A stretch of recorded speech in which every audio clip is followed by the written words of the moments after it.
Hello दोस्तों, तो यार स्वागत है आपका इस एओटी के लास्ट एपिसोड में। और हाँ यार, लास्ट एपिसोड है, इसके बारे में वीडियो के एंड में बताऊंगा, तो वीडियो को एंड तक जरूर देखना। तो यार, हमें एपिसोड की शुरुआत में दिखाया जाता है कि मिकासा बोलती है कि सब लोग कहते हैं कि एरन बदल चुका है। मुझे भी ऐसा लग रहा था, लेकिन मेरे ख्याल से ये सच नहीं था। तो बेसिकली यहाँ पे भाई हमें पहले का सीन दिखाया जा रहा होता है जब ये स्काउट्स पहली बार मार ले जा रहे होते हैं और एरन भी यहाँ पे शिप में होता है। बेसिकली मिकासा ये कहती है कि मेरे ख्याल से एरन शुरुआत से लेकर अब तक बिल्कुल भी बदला ही नहीं है, हमेशा से एरन ऐसा ही था। लेकिन अगर ऐसा है तो मैं इतने सालों से एरन का कौन सा हिस्सा देख रही थी। ये लोग यहाँ पे शिप में मार्ले पहुंचते हैं और इधर कॉनी और साशा भाई इन शहरों को देख के काफी ज्यादा शॉक हो जाते हैं। और जीन कहता है कि तुम्हें पता है ना, अजनबियों के सामने हमें ये सारी बातें नहीं करनी है और उन्हें पता नहीं चलना चाहिए कि हम दीवारों से आए हैं। साइड में यहाँ पे हांजी वगैरह भी खड़े होते हैं और हांजी कहती है कि वैसे ये तुम कह सकते हो कि यही हमारा काम है, सर्वे कॉप्स का। जैसा कि आप जानते हैं भाई, स्काउट रेजिमेंट का काम है नई एरिया की तलाश करना, है कि नहीं। तो हांजी ये कहती है ठीक है, फिर चलो सर्वे शुरू करते हैं।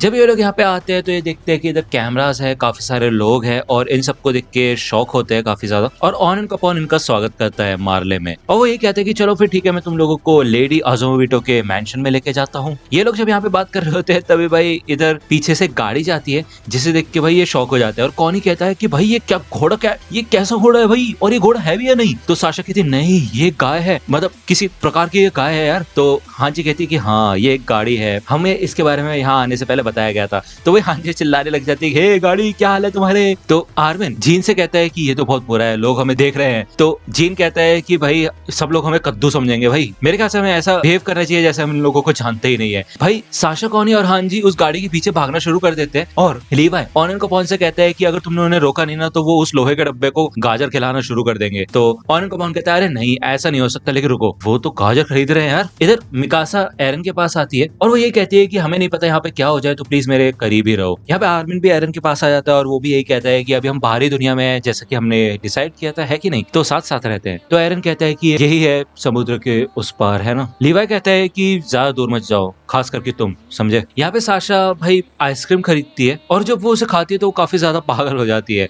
जिसके बाद भाई कॉनी और जीन भी एक एक आइसक्रीम मांगते हैं। तो लीवाई कहता है कि मैंने इनको कितनी बार मना किया कि भाई शांत रहना। तो हांजी कहती है चिंता मत करो, वैसे भी कोई नहीं मानेगा कि हम वो साइलेंट के डेविल्स हैं। तभी भाई लीवाई के पीछे एक बड़ा सा जोकर आता है जो कि बच्चों को खिला रहा होता है और वो लीवाई से कहता है हे बच्चे, तुम्हें थोड़ी सी कैंडी चाहिए कि नहीं। और भाई लीवाई का रिएक्शन बड़ा कमाल का होता है क्योंकि वो कोई बच्चा नहीं है और उसकी हाइट काफी छोटी है। और वो जोकर कहता है कि मैं तुमसे बात कर रहा हूँ। तो लीवाई भाई उस जोकर को देखता है और वो जोकर कहता है क्या बात है, काफी कूल लुक है तुम्हारा, क्या तुम बच्चे गैंगस्टर गैंगस्टर खेल रहे हो। यहाँ पे मिकासा भी काफी खुश होती है आइसक्रीम को देख के और वो आइसक्रीम एरन के पास लेके आती है। वो बताती है कि तुम्हें इसको ट्राई करके देखना चाहिए। तो एरन कहता है ये तो आइसक्रीम है, मुझे इसके बारे में पता है, मैंने हमारे पिता के मेमोरीज में इसको देखा था, इंटरनमेंट जोन में रहने वाले बच्चों को ये कभी खाने को नहीं मिली। वैसे भी दीवारों के बाहर बहुत सारी चीजें देखने को। मिकासा मन में कहती है कि उस समय हमने ये नोटिस नहीं किया था कि एरन चेंज हो चुका है, या फिर शायद हम ये बात मानना नहीं चाहते थे। यहाँ पे लीवाई एक बच्चे को पकड़ता है जिसने साशा का पर्स चुराया होता है और लीवाई यही कहता है कि हे ये तुम्हारा पर्स नहीं है। तो यहाँ पे सबके सब लोग भाई चिल्लाने लग जाते हैं कि ये तो एक जेब कतरा है और दुश्मन के शहर से आया होगा, तुम अंदर कैसे घुस के आए। हाँ हो सकता है शिप में बैठ के आ गया हो, लगता है इसको हमारी लैंग्वेज नहीं समझ आती इसलिए हम इसको समुद्र में फेंक देते हैं, या फिर इसका हाथ तोड़ देते हैं जिससे कि इसको सबक मिले और ये आगे कभी चोरी न कर पाए, या फिर इसको कहीं उल्टा लटका देते हैं जिससे कि लोग इसको देखें और बाकी लोगों को चोरी करने से पहले भी सोचना पड़े। तो यहाँ पे साशा इनको रोकने की कोशिश करती है और वो कहती है कि मेरे को अपना पर्स वापस मिल चुका है। तो ये लोग यही कहते हैं कि भाई हम यहाँ के मर्चेंट्स हैं, आपको इसमें पढ़ने की जरूरत नहीं है, यहाँ हमारे लिए काम करना मुश्किल हो जाता है ऐसे लोगों की वजह से, और हो सकता है कि ये एक सब्जेक्ट ऑफ फीमेल भी हो। जब तो सारे के सारे देशों में अब ब्लड टेस्ट चलने लग गए हैं ये पता लगाने के लिए कि कौन एल्डियंस है जो कि यहाँ पे हमारे बीच में छुप के बैठे हैं। मैं तो चैन से सो भी नहीं सकता ये जान के कि हमारे आसपास अगर एल्डियंस हुए तो यहाँ पे भाई लीवाई उस बच्चे को उठाता है और यहाँ से जाने लग जाता है और ये लोग यही कहते हैं कि तुम ये कर क्या रहे हो। तो लीवाई कहता है कि किसने कहा कि ये कोई जेब कतरा है, मैंने सिर्फ ये कहा था कि ये उसका पर्स नहीं है, हाँ क्योंकि ये उसकी बड़ी बहन का पर्स है। तो हाँ जी कहती है हाँ हाँ इनकी फैमिली सिचुएशन काफी उल्टी सीधी चलती रहती है ना बहना। यहाँ पे साशा भाई सबसे माफी मांगती है उसके छोटे भाई के लिए। तो ये लोग कहते हैं तुम्हें क्या लगता है हम तुम्हारी इस बात पे यकीन करेंगे। तो लीवाई इन सबसे कहता है चलो भागो यहाँ से। तो ये सब भाई यहाँ से भाग के निकल जाते हैं और जब ये इधर काफी दूर दूर आ जाते हैं तो लीवाई देखता है कि भाई उस बच्चे ने लीवाई का ही पर्स चुरा लिया होता है और वो यहाँ से भाग जाता है। तो लीवाई ये कहता है कि वैसे भी कोई फर्क नहीं पड़ता, वो पैसे मेरे को अज़ुमाबिटो ने दिए थे। यहाँ पे ये अज़ुमाबिटो के मेंशन पे आ जाते हैं और कियोमी यही कहती है कि मुझे माफ करना, तुम सबको ये सब देखना पड़ा। और ये बात सच है कि अब ब्लड टेस्टिंग की टेक्नोलॉजी काफी ज्यादा एडवांस हो चुकी है, जिसकी मदद से भाई दुनिया भर में जितने भी एल्डियंस इंटरमेंट जोन से भाग चुके हैं उनको ढूंढा जा रहा है। जब एल्डियन एम्पायर काफी ज्यादा जोर शोर में थी तब एक सब्जेक्ट ऑफ फेमियर का किसी फैमिली में होना काफी ज्यादा अच्छा माना जाता था और उन फैमिलीज को काफी इज्जत मिलती थी। लेकिन जैसे जैसे एल्डियन एम्पायर नीचे गिरा वैसे वैसे एल्डियंस की हालत भी और खराब होने लगी और इसी वजह से जो तुम लोगों का प्लान है कि दुनिया के साथ शांति समझौता करना, वो करना काफी ज्यादा मुश्किल हो जाएगा। तो आर्मिन ये कहता है कि अगर हम शांति से बात नहीं करेंगे तो हमारे पास और कोई चारा नहीं होगा बजाय ज़ीक के साथ मिलने के, और उसके बाद और भी कई प्रॉब्लम्स होंगी। हमारी पूरी किस्मत ज़ीक के हाथ में चली जाएगी और साथ ही साथ हमें हिस्टोरिया को भी खोना पड़ेगा, साथ ही साथ उस बच्चे को भी जिसको वो जन्म देगी। तो हाँ जी, ये कहते हैं कि हाँ, हम यही रोकने तो आए हैं इधर, चिंता मत करो। कल हम इंटरनेशनल फोरम वाली मीटिंग को ज्वाइन करेंगे और उनसे बात करेंगे सब्जेक्ट्स ऑफ फेमियर को बचाने की। तो कियोमी यही कहते हैं कि हमें नहीं पता है कि इस एसोसिएशन में क्या होगा, लेकिन कुछ कह नहीं सकते। तो हाँ जी कहते हैं हाँ, हम दूर से बैठ के देखेंगे कि वो सब्जेक्ट्स ऑफ फेमियर का साथ देते हैं या नहीं। तो कियोमी कहती है उसके बाद क्या करोगी? उनके पास जाओगे और बोलोगे कि पैराडाइज आइलैंड शांति चाहता है? तो हाँ जी कहते हैं हाँ। तो कियोमी यही कहते हैं कि इसमें तो कहने वाली कोई बात नहीं है कि अज़ुमाबिटो क्लैन भी यही चाहता है, लेकिन तुम्हें क्या लगता है कि ये प्लान काम आएगा? सच में तुम्हें ऐसा लगता है? हाँ जी ये कहती है कि मुझे पता है कि ये प्लान कितना ज्यादा मुश्किल है और खतरनाक है, मेरे दिमाग में सब कुछ है, लेकिन हम यहाँ पे अपना बेस्ट देने आए हैं। इधर मिकासा पीछे पलट के देखती है तो इधर एरन नहीं होता, वो यहाँ से जा चुका होता है। तो दोस्तों, अगर आप अटैक ऑन टाइटन से रिलेटेड मर्चेंडाइज खरीदना चाहते हैं तो इन सब की लिंक आपको डिस्क्रिप्शन में मिल जाएगी,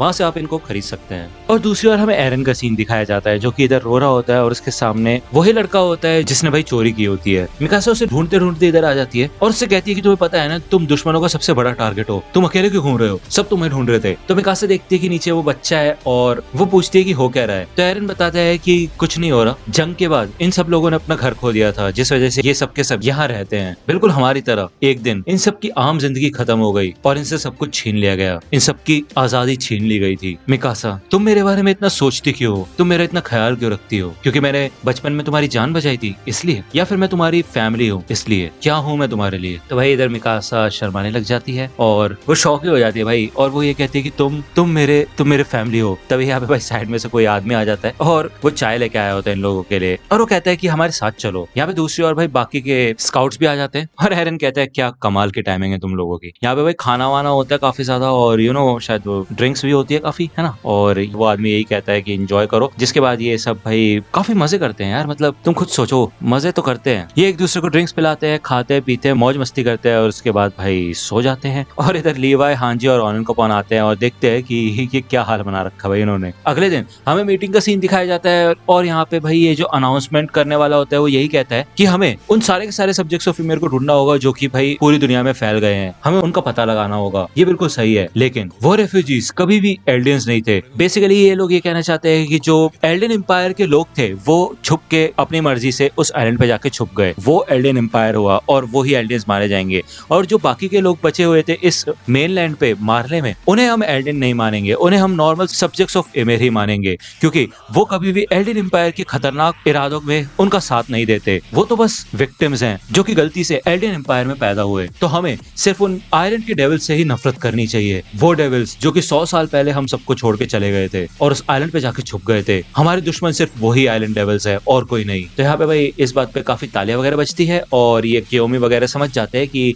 इनका यहाँ पे शांति समझौते वाला जो प्लान था वो फेल हो चुका है। और मिकासा देखती है कि एरन इधर से उठ के चला जा चुका होता है और वो हमें बताती है कि यही वो दिन था जब एरन हमें छोड़ के चला गया था। जिसके बाद हमें एक लेटर मिला जो कि एरन ने लिखा था। उसमें सबसे पहले लाइन ये लिखी थी कि भाई नेक्स्ट प्लेन चैनल को सब्सक्राइब कर लो, क्योंकि वो रात भर जग के वीडियो बनाता है और वो ज़ीक के ऊपर पूरा भरोसा कर रहा है। मिकासा बताती है कि अगली बार जब हम उससे मिले तो काफी ज्यादा लेट हो चुका था। मैं सोचती हूँ कि उसके अलावा मेरे पास और कोई चारा था क्या, कोई और फैसला जो हम लेते। मेरे ख्याल से हो सकता है कि शुरुआत से सब कुछ पहले से ही डिसाइडेड था। अभी तो मैं सिर्फ सोच ही सकती हूँ, क्या उस दिन अगर मैं कोई और जवाब सुनती तो चीजें बदल सकती थी क्या। यहाँ पे एरन कहता है कि मैं ये सोच रहा हूँ कि ये सब शुरू कब हुआ, तब हुआ या फिर इमिर के साथ हुआ, नहीं, इससे कोई फर्क नहीं पड़ता कि वो कब शुरू हुआ। जो भी हुआ वो मेरी मर्जी से हुआ और अभी भी सब कुछ मेरे सामने है। यहाँ पे हमें वो सीन दिखाया जाता है जब येलेना एरन के पास आती है और वो एरन से यही कहती है कि हम दुनिया और एल्डिया दोनों को यूथेनाइजेशन प्लान से बचा सकते हैं, बस यही एक तरीका है आगे बढ़ने का। मैंने पहले से ही वाइन्स के अंदर स्पाइनल फ्लूइड मिक्स कर दिया है और मिलिट्री के टॉप ऑफिसर्स तक पहुंचा दिया है जो कि हमारे रास्ते में आ सकते हैं।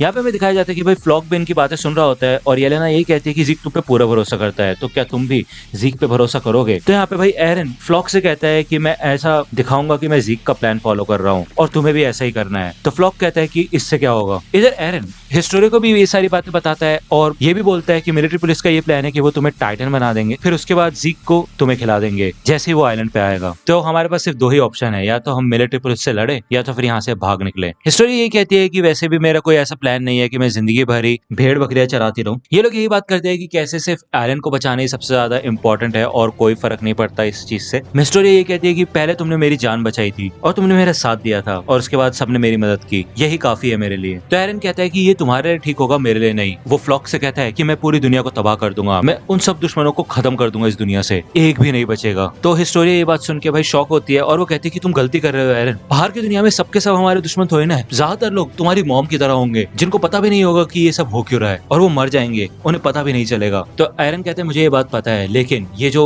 नफरत से ये बदले की आग चली है ना, ये तब तक खत्म नहीं होगी जब तक हम इस सिविलाइजेशन को मिटा नहीं देते जिन्होंने ये इतिहास बनाया था। वो चाहते हैं कि तुम बच्चे को पैदा करो और खुद मर जाओ और वो यही चाहते हैं कि आगे चल के सारे बच्चे अपने पेरेंट्स को खाते रहे। मैं ऐसा नहीं होने दूंगा। तो हिस्टोरी कहती है कि एरन मैं ये जानती हूँ कि मैं तुम्हें रोक सकती हूँ और अगर मैं तुम्हें फिर भी नहीं रोकूंगी तो मैं ऐसी जिंदगी नहीं जी पाऊंगी जिसपे मेरे को गर्व हो। तो एरन यही कहता है कि अगर तुम्हें इतना बुरा लग रहा है तो मैं फाउंडिंग टाइटन का इस्तेमाल करके तुम्हारी मेमोरीज को चेंज कर दूंगा, चिंता मत करो, बस तुम्हें तब तक चुप रहना होगा। तो हिस्टोरी मना करती है कि वो ऐसा नहीं कर सकती। तो एरन यही कहता है कि तुम ऐसा कर सकते हो क्योंकि तुम वही बुरी लड़की हो जिसने मेरी जान बचाई थी। और ये बात है भाई 3rd सीजन की। यहाँ पे भाई एरन वो एकरमैन के सर दर्द वाली बात ज़ीक को बताता है और ज़ीक कहता है कि ये डिजीज एकरमैन क्लैन में होती है क्या? मतलब मैंने टाइटन रिसर्च और मिस्टर जेवर से इसके बारे में कभी नहीं सुना। हाँ मतलब ये कहा जाता है कि एकरमैन की पावर तभी जागती है जब उनको अपनी जान बचानी होती है, लेकिन अब किसी और को बचाने के लिए उनके सर में दर्द होना या फिर उनकी पावर को जागना ये सरासर झूठ है। मुझे पक्का यकीन है कि ऐसा कुछ नहीं होता। तो बेसिकली आपको याद होगा कि यार एरन ने मिकासा को कहा था कि मुझे बचाने के लिए ही तुम्हारी पावर आई थी तुम्हारे अंदर और हमेशा तुम मुझे बचाने के लिए आगे आ जाती हो क्योंकि तुम सिर्फ एक नौकर हो और तुम मेरे लिए ही ऐसा करते हो। और ज़ीक यहाँ पे मना करता है और वो कहता है कि ऐसा कुछ होता ही नहीं है। और वो यही कहता है कि मुझे ऐसा लगता है कि एरन ऐसा कोई भी स्पेशल रीजन या फिर कोई और डिजीज नहीं है, वो बस तुम्हें पसंद करती है और वो तुम्हें इतनी ज्यादा पसंद करती है कि वो तुम्हारे लिए सारे टाइटन्स के नेप काट सकती है। यहाँ पे हिस्टोरिया और ज़ीक दोनों ही एरन से पूछते हैं कि फिर तुम क्या करोगे एरन? तो एरन पूछते है तुम क्या बोल रहे हो, मेरे पास सिर्फ 4 ही साल बचे हैं अब। इधर भी हमें दिखाया जाता है वो सीन जब एरन ने अपना पैर काटा होता है यार, है ना, मार्ले में एक जख्मी सोल्जर बनने से पहले। और वो ज़ीक को बताता है कि अगर मैं मर भी जाऊंगा तो कम से कम वो लोग तो जीते ही रहेंगे। वो इधर एक बुलेट लेता है और उससे अपनी आंख भी फोड़ लेता है और वो यही कहता है कि मैं चाहता हूँ, मैं यही करना चाहता हूँ जिससे कि वो लोग। तो यहाँ पे वो अपने सारे के सारे फ्रेंड्स को याद करता है और कहता है कि मैं चाहता हूँ कि वो लोग लंबी और खुशहाल जिंदगी जिए। इधर में दिखाया जाता है कि मार्ले के पास बहुत बड़ी फ्लीट होती है, यानी कि भाई लड़ाकू जहाजों की पूरी लाइन लगी होती है और पूरी दुनिया में जितने भी ताकतवर जहाज थे वो सारे यहाँ पे इकट्ठा हो चुके होते हैं और इनमें काफी बड़ी बड़ी तोपें लगी होती है। कैप्टन यही कहता है कि ये सारी की सारी शिप्स यहाँ पे आ चुकी है, सारे के सारे इंसान और दिमागदार लोग एक ही जगह नजर बिठा के बैठे हैं। ये तो एक जादू की तरह ही है कि हमने इस फ्लीट को यहाँ पे इकट्ठा किया, लेकिन अगर हम हारते हैं तो इंसानियत के पास और कोई चारा नहीं बचेगा इसको रोकने का, इस रमलिंग को रोकने का। तो यहाँ पे बेसिकली भाई कैप्टन इशारा करता है सारी तोपों को चलाने का और भाई ये तोप के गोले आसमान में जाते हैं और मेरे को तो पहले ऐसा लग रहा था कि इन तोप के गोलों से भाई कोई फर्क पड़ने नहीं वाला इन वॉल टाइटन्स को, क्योंकि भाई ये वॉल टाइटन्स यार इतने बड़े हैं ये। बट सच में यार ये जो तोप की पावर थी वो काफी खतरनाक थी, इतनी खतरनाक कि इधर वॉल टाइटन्स के 2 टुकड़े हो जाते हैं यार, बॉडी के 2 हिस्से हो जाते हैं। तुम समझ पा रहे हो ना वॉल टाइटन्स कितने बड़े होते हैं और ये कैनन्स कितनी ज्यादा ताकतवर होंगी जो इतना बड़ा डैमेज दिया है। यहाँ पे कुछ वॉल टाइटन्स मरने के बाद भी और वॉल टाइटन्स फुल स्पीड में आगे बढ़ रहे होते हैं और वो इतने ज्यादा बड़े होते हैं और इसी वजह से वो बहुत तेज ट्रैवल कर पा रहे होते हैं। यहाँ पे ये सभी के सभी शिप्स फिर से उन वॉल टाइटन्स के ऊपर अटैक करते हैं, लेकिन भाई ये ज्यादा कुछ बिगाड़ नहीं पाते और सारे के सारे वॉल टाइटन्स आगे बढ़ते रहते हैं। और जैसे ही ये वॉल टाइटन्स इधर आते हैं हमें दिखाया दिखाया जाता है कि उनकी स्टीम की वजह से ये सारे के सारे इंसान जल जाते हैं और ये शिप्स उड़ जाती हैं। यहाँ पे भाई बहुत धमाके वमाके हो रहे होते हैं और इधर मार्ले की जमीन पे भी सोल्जर्स खड़े होते हैं तोप लेके, जो कि लड़ने के लिए तैयार होते हैं। और ये देखते हैं कि भाई वॉल टाइटन्स पानी से निकलना शुरू हो गए हैं और सतह पे आ रहे हैं। ये सारे के सारे वॉल टाइटन्स इनकी ओर बढ़ रहे होते हैं और ये सब के सब तोप के हमले वॉल टाइटन्स के ऊपर करते हैं, जिनसे वॉल टाइटन्स पे कोई भी फर्क नहीं पड़ता और वो आगे बढ़ते रहते हैं। जिसे देख के भाई ये सोल्जर्स डरने लग जाते हैं और यहाँ से भागना शुरू कर देते हैं, क्योंकि इनको भी पता है भाई ये वॉल टाइटन्स को तो हरा नहीं सकते। और वॉल टाइटन्स भाई फाइनली इधर जमीन के पास पहुंच जाते हैं। यहाँ पे एक सोल्जर रुकता है और पीछे देखता है और वो ये देखता है कि वॉल टाइटन्स के ऊपर भाई बहुत बड़ा सा ढांचा सा होता है और वो सोल्जर कहता है कि ये वही है, यही है वो अटैक टाइटन। एरन वो समय याद करता है जब स्माइलिंग टाइटन ने उसकी मॉम को खाया था और उसने उस समय कहा था कि मैं सारे के सारे दुश्मनों को यानी कि टाइटन्स को तबाह कर दूंगा। यार अब टाइटन्स तो दुश्मन नहीं रहे ना, है ना, टाइटन्स ही तबाह कर रहे हैं सबको। और भाई यहाँ पे वॉल टाइटन्स आगे बढ़ते जाते हैं और वो शहरों को तबाह करना शुरू कर देते हैं। और ऊपर इधर भाई एरन का इतना बड़ा फाउंडिंग टाइटन होता है और वो यही कहता है कि मैं इस दुनिया से उन सबका नामो निशान मिटा दूंगा, एक को भी नहीं छोड़ूंगा। तो दोस्तों ये एपिसोड यहीं पे खत्म होता है और अनफॉर्चुनेटली ये इस सीजन का लास्ट एपिसोड था। और मुझे पता है यार इसके बाद बहुत बड़ी स्टोरी बची है और काफी अमेजिंग चीजें अभी होने बाकी थी और आप लोग यही बोलोगे कि यार क्या बकवास है यार ये। लेकिन हाँ, हमें यहाँ पे भाई टीजर दिखा दिया गया ऑफिशियली। यहाँ पे कोई रूमर वगैरह नहीं है। मैंने आपको लास्ट वीडियो में बताया था कि या तो एक मूवी आएगी या तो फिर सीरीज आएगी। तो हमें अनाउंसमेंट मिल चुकी है कि भाई सीरीज आएगी, यानी कि सीजन 4 का पार्ट 3 आएगा, है ना, यानी कि फाइनल सीजन का पार्ट 3 आएगा, जो कि होगा कंक्लूजन आर्क। और ये आएगा 2023 में। आपको इस पूरे साल वेट करना होगा, अनफॉर्चुनेटली हाँ करना पड़ेगा। और आप मान के चलिए जनवरी या फरवरी में ही आएगा, जनवरी 2023 मान के रखो। और अब यार अटैक ऑन टाइटन तो खत्म हो गया। अब आप बताओ क्या चाहते हो यार, मतलब मुझसे क्या चाहते हो, मैं कौन सी एनिमे एक्सप्लेन करूं, मैं क्या करूं बताओ यार, मेरे को कमेंट सेक्शन में बताना। तो दोस्तों आज की वीडियो के लिए सिर्फ इतना ही। आई होप कि आपको ये वीडियो पसंद आई होगी। अगर आपको ये वीडियो पसंद आई हो तो प्लीज लाइक कीजिए, अपने दोस्तों के साथ शेयर कीजिए और मेरे चैनल को सब्सक्राइब करना मत भूलिएगा। और अगर आप मुझे कांटेक्ट करना चाहते हैं तो आप मुझे इंस्टाग्राम पे कांटेक्ट कर सकते हैं। मेरे पेज की लिंक आपको डिस्क्रिप्शन में मिल जाएगी। मिलता हूं आपसे अगले वीडियो में, तब तक के लिए गुड बाय।